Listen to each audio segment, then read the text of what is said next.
Gracias al Señor, nosotros no tenemos ni la más remota idea de lo que es la guerra, ¿cierto? Ni la más remota idea de lo que es la guerra. Debe ser algo espantoso. Recuerdo que cuando viví en El Salvador, hace muchos años, en el del 82 al 85, el país estaba en una situación militar terrible y me impactaba mucho ver los convoys cuando se iban los soldados llenos, los camiones llenos de soldados atrás. Todos iban maquillados con negro, sus pómulos, la frente, la cara, sus cascos y parte de su indumentaria tenía ramas, como ramas de árbol, bien raro, se ponían ramas de árbol y iban cantando, iban así, los veías y hasta daba miedo oírlos, ¿no? Iba el convoy y iban gritando y cantando sus cánticos, esos que tienen ellos. Pero de regreso, cuando los veías, algún convoy que venía de regreso era horrible. Venían todos lodosos, todos sucios, todos deprimidos, callados, con la vista abajo, horrible, horrible. Y en la iglesia donde estábamos había un par un piloto de jet y un piloto de helicóptero, y nos contaban unas historias horribles. La guerra debe ser algo espantoso. No sé si coincides. Digo, hemos visto documentales, hemos visto videos, hemos visto... ¿Sí? Pero cuando nos acercamos a las Escrituras, a veces no dimensionamos el nivel de lo terrible que debe haber sido la guerra. Y Israel constantemente estaba en guerra. Constantemente tuvo que enfrentar distintas situaciones militares y severas y delicadas y difíciles. Saber que vienen por ti debe ser estresante. No sé, ustedes varones en la escuela, ¿no? A mí me llegó a pasar varias veces, ¿no? Que me decían, nos vemos a la salida, cuate. Híjole, el resto del día era horrible, ¿no? Ya sabías que afuera te iba a tocar darte unos trompos con alguien. En aquella época cuando todavía no usaban armas blancas y esas cosas, ¿no? Pero era de a moquete, ¿no? ¿Sí sabes? Digo, yo sé que ustedes están muy jóvenes y no se acuerdan de eso ni saben, pero así era, ¿no? Era de puño limpio, ¿no? Pero era terrible cuando te tenías que enfrentar a 2 o 3. Cuando varios te decían, te esperamos allá afuera, cuate. Nos la hiciste, nos la pagas, te esperamos afuera. Qué difícil cuando saber que vienen por ti o que están allá afuera esperándote, ¿no? Si son varios es peor, ¿no? Y si son más fuertes que tú, todavía peor, ¿no? Yo me acuerdo que yo pesaba 50 kilos cuando estaba en la prepa. Ahorita peso un poquito más, pero imagíname con 15 kilos menos de los que tengo ahorita. Estaba muy flaquito, entonces era bien fácil darme una buena tunda, ¿no? Bien fácil. Entonces quiero compartir un relato de las Escrituras. Quiero compartir un relato de las Escrituras que nos revela uno de los principios más profundos que encontramos en la Biblia. Uno de los principios más profundos y con más implicaciones que encontramos en las Escrituras. Está repleto este relato que vamos a leer, que yo me voy a tomar la libertad de leerte, está repleto de principios como consultar a Dios antes de actuar. ¿Sí? ¿Sabemos? La importancia de consultar a Dios antes de actuar. Y además vemos la actitud con la que hay que consultar a Dios antes de actuar. ¿Qué actitud se te ocurre? La humildad. Porque Dios resiste a los soberbios y da gracia a los humildes. ¿Cierto o no cierto? Sí, ¿verdad? El principio de la oración, de hablar con Dios, de ir con Él. El principio del ayuno, aquí lo vamos a ver. Ahorita lo leemos y tú quiero mencionártelos para que los vayas encontrando ahorita que mientras leemos el relato, ¿no? Pedir la ayuda del Señor, reconociendo su poder y su soberanía sobre todo. Cuando oramos es importante hacer eso, ¿sí? Pedir su ayuda y reconocer su grandeza, su poder. ¿Sí estás? Pero luego también en el relato vamos a ver la importancia de escuchar la respuesta de Dios a nuestra oración y sus instrucciones. También el relato nos lo va a dejar ver. Permanecer en su presencia y adorarlo también. Pero luego por ahí, no te digo cuál, vamos a descubrir uno más. ¿Listos? Búscalo conmigo, estoy en 2 de Crónicas capítulo 20, versículo 1. Segunda de Crónicas 21. Sigamos este relato y ponle atención. Yo sé que luego te aburre leer la Biblia, pero espero que no seas de esos. Fíjate bien cómo dice el relato de la Escritura. Dice, pasadas estas cosas, aconteció que los hijos de Moab y de Amón, y con ellos otros de los amonitas, vinieron contra Josafat a la guerra. Estos eran de los enemigos del pueblo de Israel, ¿se acuerdan? Los amonitas, los moabitas. Y acudieron algunos y dieron aviso a Josafat diciendo, contra ti viene una gran multitud del otro lado del mar y de Siria. Ahí vienen los sirios también, que eran bravísimos los sirios. Y aquí están en Hasezón Tamar, que es en Gadi. Ya estaban cerca. Entonces él tuvo temor. ¿Qué tuvo Josafat? Temor. ¿Y qué más hizo? Y Josafat humilló su rostro para consultar al Señor, a Jehová. ¿Qué hizo? Humilló su rostro para consultar al Señor. Y además dice, e hizo pregonar ayuno a su equipo de trabajo más cercano. ¿No, verdad? A todo Judá. Dijo, vamos a ayunar todos, porque tenemos una bronca militar terrible. Vienen estos, son más que nosotros, son más fuertes que nosotros, son más en cantidad. Ya nos cargó de la bolita en la nariz, ¿no? ¿Qué necesitamos? Consultar a Dios. Ayunemos. El ayuno tiene una función espiritual. ¿Sí sabías eso? Ayunar tiene una implicación espiritual. No voy a hablar del ayuno, pero tú sabes que es importante ayunar. Decirle al cuerpo quién manda. Es importantísimo. Tomar el control de tu cuerpo, de tu apetito, de tus apetitos. Es importantísimo. ¿Quieres controlar otros apetitos de la carne? Ayuna. Y vas a aprender cómo controlar los apetitos. Eso fue comercial gratuito.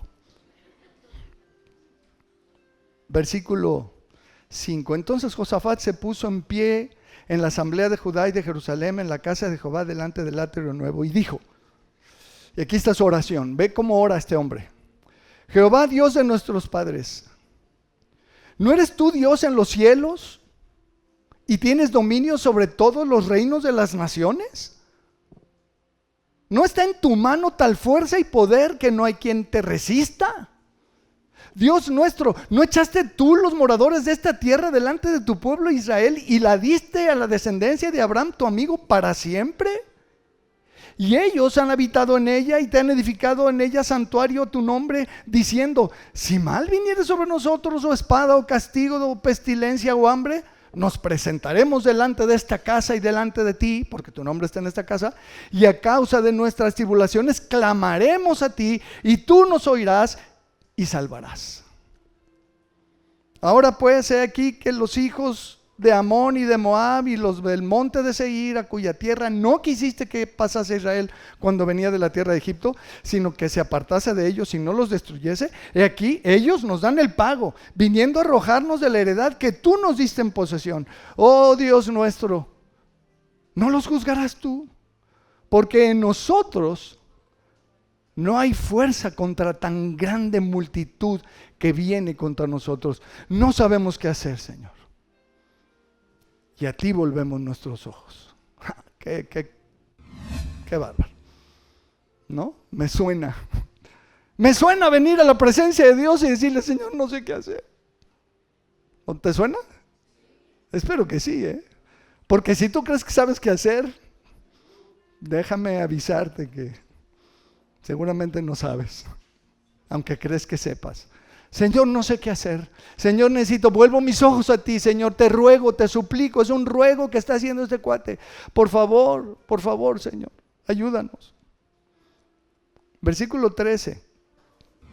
Y todo Judá estaba en pie delante de Jehová. Y los niños en la escuela dominical. Y las mujeres en la reunión de damas. ¿No, verdad? Estaba todo el pueblo.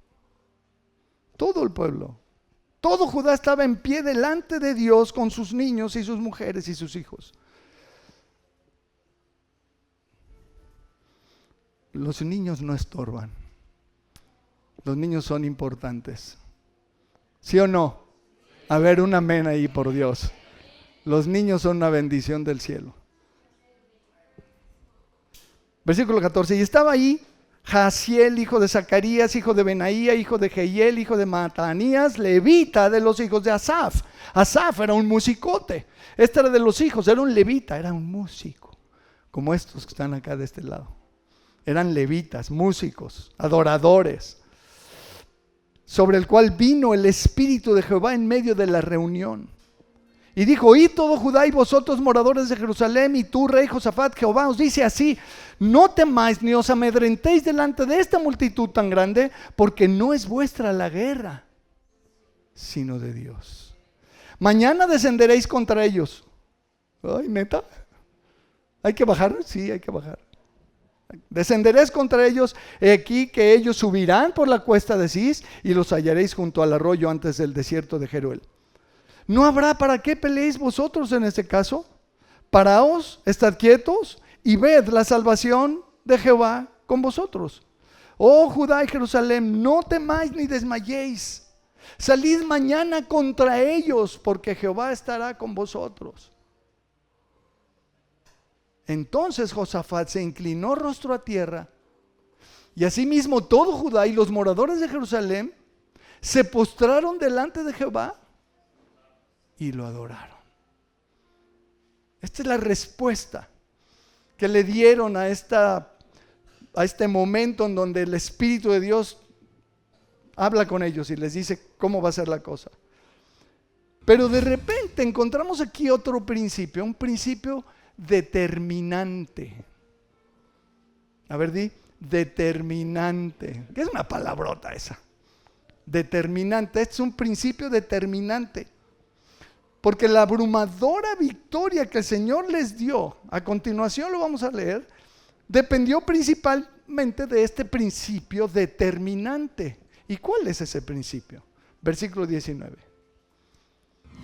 Y se levantaron los levitas, hijos de Coat y de los hijos de Coré, para prepararse para la guerra y realizar maniobras militares estratégicas. Ah, no, ¿verdad? Creo que leí mal. ¿Cómo dice? Para alabar a Jehová, el Dios de Israel, con fuerte y alta voz. O sea, no como nosotros. No, ¿verdad que no? O sea, aquí luego nosotros cantamos así: Dios, hemos venido aquí para adorar. ¿Qué es eso? Hay que gritarlo, hay que en fuerte y alta voz, que se retumbe aquí, que se oiga hasta el tercer cielo. ¿No? Pero luego no cantamos, luego no entendemos ve lo que vamos a leer a continuación, ve lo que pasa. En este punto, Josafat les pudo haber dicho: a ver muchachos levitas, lindos, chicos, preciosos, estamos en medio de una situación militar. Dejemos para después su ministerio de alabanza tan preciado, ¿no? Ay, se ponen a cantar fuerte, ¿no? Pues si tenemos enfrente un enemigo y vamos a ir contra él mañana en la mañana, tenemos que prepararnos para la guerra. Traigan las espadas y No, se pusieron a cantar. Pues ¿qué les pasa a estos cuates? ¿No entienden nada o qué? ¿No? Versículo 20. Y cuando se levantaron por la mañana, salieron al desierto de Tecoa, y mientras ellos salían, Josafat, estando en pie, dijo: oídme Judá y moradores de Jerusalén, creed en Jehová vuestro Dios y estaréis seguros, creed a sus profetas y seréis prosperados. Y ha habido consejo con el pueblo.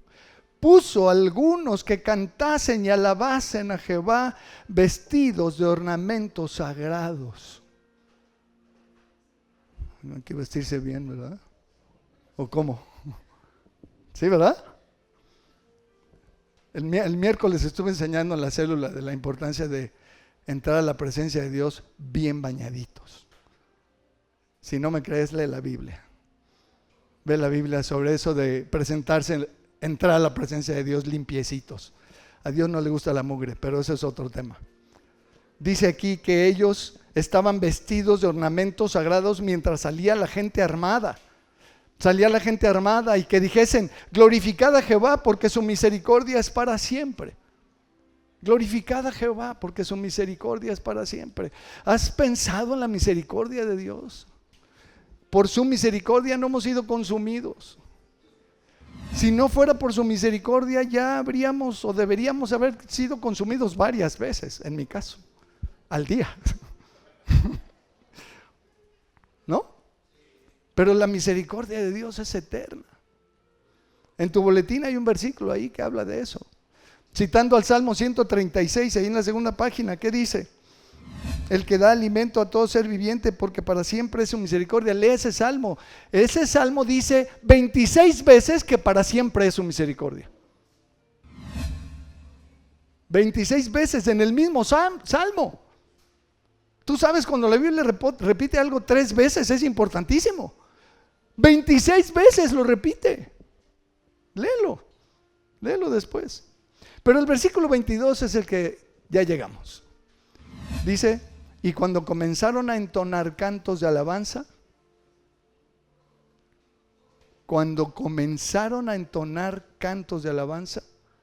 Jehová puso contra los hijos de Amón, de Moab y del monte de Seir las emboscadas de ellos mismos que venían contra Judá, y se mataron los unos a los otros. ¿Qué? Porque los hijos de Amón y de Moab se levantaron contra los del monte de Seir para matarlos y destruirlos. Y cuando hubieron acabado con los del monte de Seir, cada cual ayudó a la destrucción de su compañero. Y luego que vino Judá a la torre del desierto, miraron hacia la multitud, y aquí yacían ellos en tierra muertos, pues ninguno había escapado. Viniendo entonces Josafat y su pueblo a despojarlos, hallaron entre los cadáveres muchas riquezas, así vestidos como alhajas preciosas, que tomaron para sí tantos que no los podían llevar. 3 días estuvieron recogiendo el botín, porque era mucho. Imagínate 3 días completos yendo y viniendo al campamento de los muertos a recoger el botín, todas las ropas y las alhajas y todo lo que encontraron ahí. Y al 4.º día se juntaron en el valle de Beraca, porque ahí bendijeron a Jehová, y por eso llamaron el nombre de aquel paraje el valle de Beraca hasta hoy. Y todo Judá y los de Jerusalén y Josafat a la cabeza de ellos volvieron para regresar a Jerusalén gozosos, porque Jehová les había dado gozo librándolos de sus enemigos. Dime quién tuvo que levantar su espada ni una vez. Y vinieron a Jerusalén con salterios, arpas y trompetas a la casa de Jehová. ¿Qué? ¿Por qué no vinieron con sus escudos y sus lanzas y sus espadas? Y vinieron con salterios, arpas y trompetas a la casa de Dios.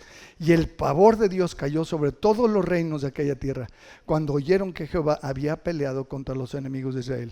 Y el reino de Josafat tuvo paz, porque Dios le dio paz por todas partes. ¿Qué te parece? ¿De qué dependió esa victoria? ¿Nada más Pío sabe? ¿Y los demás? De la alabanza. Cuando comenzaron a entonar los cantos de alabanza, entonces fue que Dios se movió y ejecutó. Claro que fue importante todo lo anterior. La actitud de buscarlo, venir a orar a Él, humillarse, humillar el rostro a tierra con todo el pueblo, y todo esto fue importantísimo, el ayuno, todo fue importantísimo. Pero lo determinante fue la alabanza. Fue la alabanza. Mis amados, ay, que como quisiera que hubieran venido todos hoy. No entendemos lo que hacemos cada domingo cuando alabamos. Estoy seguro. De veras estoy seguro. No dimensionamos lo que es entrar a la presencia de Dios para alabarlo, para adorarlo, para cantarle, porque un montón de cosas espirituales ocurren cuando lo hacemos. Un montón de cosas espirituales ocurren cuando lo hacemos. Fíjate, este mismo principio lo encontramos en el Nuevo Testamento. Vamos a la lectura rápida. Hechos capítulo 16. Porque algunos quisquillosos, ya sabes, ¿no? Tú sabes, ¿verdad? Dicen, no, pues ese es Antiguo Testamento. Es que allá con Israel era otro tema, ¿no? Sí, léelo conmigo en el Nuevo. Hechos 16:22. Después de haber liberado a una muchacha que tenía un demonio, un espíritu de adivinación, y les daba gran ganancia a sus patrones, se les acabó el negocio Y les fue como en feria. Pablo y Silas se metieron en problemas por andar haciendo esas liberaciones. Por eso a mí no me gustan las liberaciones, son problemáticas. Pero luego de eso, los encierran en la cárcel. Los tratan con cariño y los encierran en la cárcel. Léelo conmigo en Hechos 16:22. Se agolpó el pueblo contra ellos y los magistrados, rasgándoles las ropas, ordenaron azotarles con varas. Después de haberles azotado mucho, los echaron en la cárcel, mandando al carcelero que los guardase con seguridad, el cual, recibido este mandato, los metió en el calabozo de más adentro y les aseguró los pies en el cepo. O sea, de a de veras, los maltrataron horrible y los encerraron en lo más oscuro y en lo más frío y en lo más profundo, y además con cadenas, agarrados los pies al piso. Pero a medianoche, versículo 25, a medianoche, orando Pablo y Silas, se quejaban amargamente por el dolor de las heridas recibidas. ¿No? ¿Otra vez leí mal? No sé leer la Biblia, Mollito, ¿cómo ves? Se me van las cabras al monte. ¿Qué estaban haciendo este par de... ¿Qué estaban haciendo? Estaban lastimados, los habían azotado mucho, estaban encerrados, estaban encarcelados. Al otro día seguramente les esperaba el cuellito, ¿sí o no? Pero dice que orando, cantaban himnos a Dios, y lo hacían a tal volumen que los presos los oían. No lo hacían acá, cantemos. ¿Cuál himno te sabes, hijo? Cantemos. Mansión gloriosa, tengo yo en él. No, estaban con todo el volumen, la voz en cuello, de tal forma que todos los presos los oían. No les daba pena cantarle al Señor enfrente a todos los demás. Versículo 26, entonces sobrevino de repente un gran terremoto, de tal manera que los cimientos de la cárcel se sacudían, y al instante se abrieron todas las puertas y las cadenas de todos se soltaron. Y tú puedes leer el resto de la historia, cómo se convierte el carcelero y toda su familia. Tú lo puedes leer después en tu casa. La pregunta obligada aquí es, ¿qué causó el terremoto? ¿Qué causó el terremoto, hermanos? ¿Fue una coincidencia de la madre naturaleza por el acomodo de las placas tectónicas? ¿Que no entienden ustedes de terremotos? Claro que no. Claro que no. Fue provocada por la oración y la alabanza de estos dos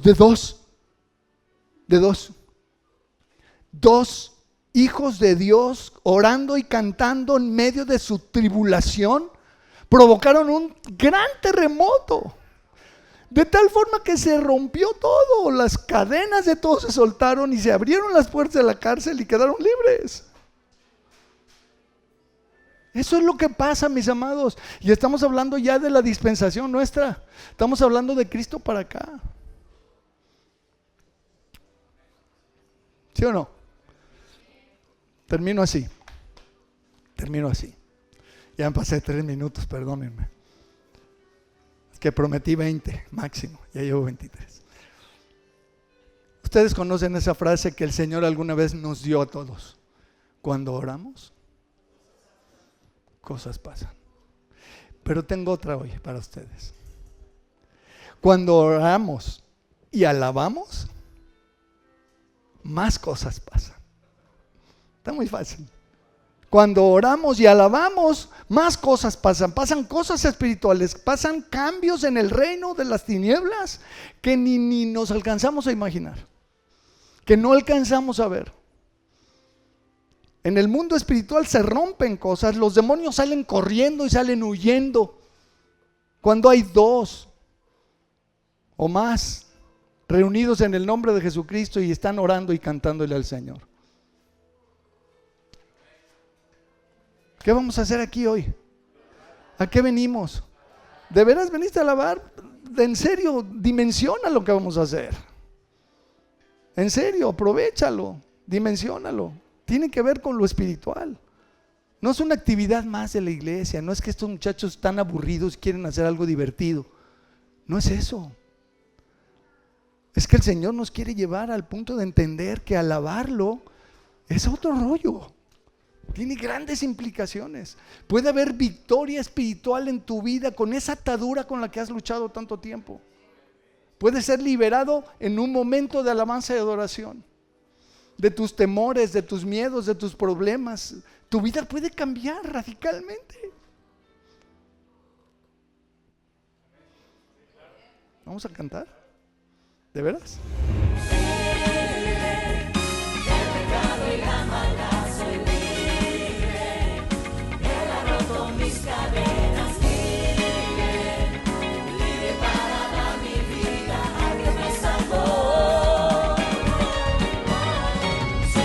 Criatura